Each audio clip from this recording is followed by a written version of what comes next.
All right, let's talk about the C# language. C# 10 is the release of C# for .NET 6.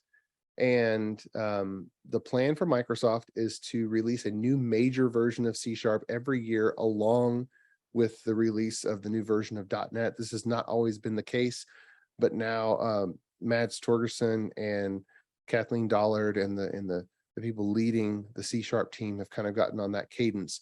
And if you're interested, you can go to the C# Lang GitHub repository, and you can actually see the notes from the language design meetings that they have.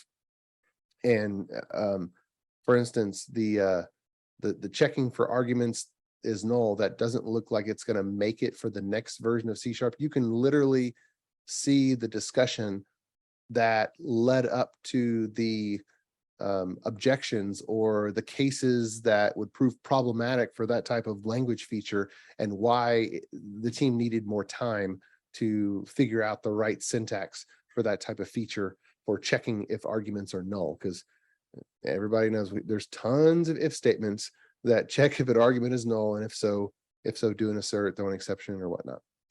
But C# 10, it's out there. That's out there with .NET 6. Global usings are a big one. If your team is not using global usings, you see a big old fat using statement block at the top of every file.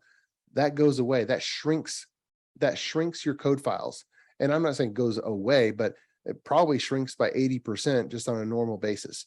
So adopt global usings. It's a really easy refactoring. That's just a slam dunk.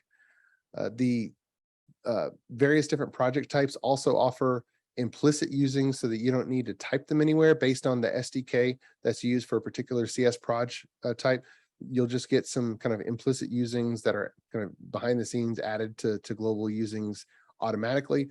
Also, namespaces are now optional. There are file scoped namespaces that apply to the whole file. Sorry, the braces for namespaces, those are optional. And if you just put a namespace declaration, it'll apply to the whole file. You don't have to indent, you don't have to put the braces. And so that puts the code further to the left. There's been some enhancements on records. Records have been a mixed bag. And the industry, I think, is still trying to figure out how to use records, because records cross compile into classes and just save you some typing. They are not a different type of thing. A record actually under the covers compiles into a class. Well, with .NET 6, records can also now be structs, so that you can define a struct record. And so that's a new enhancement. And C# 11 in another month, it does have some tweaks and improvements for string literals, and I think a dozen other features. I looked through the plans. I don't see any groundbreaking features or must-have language features at this time.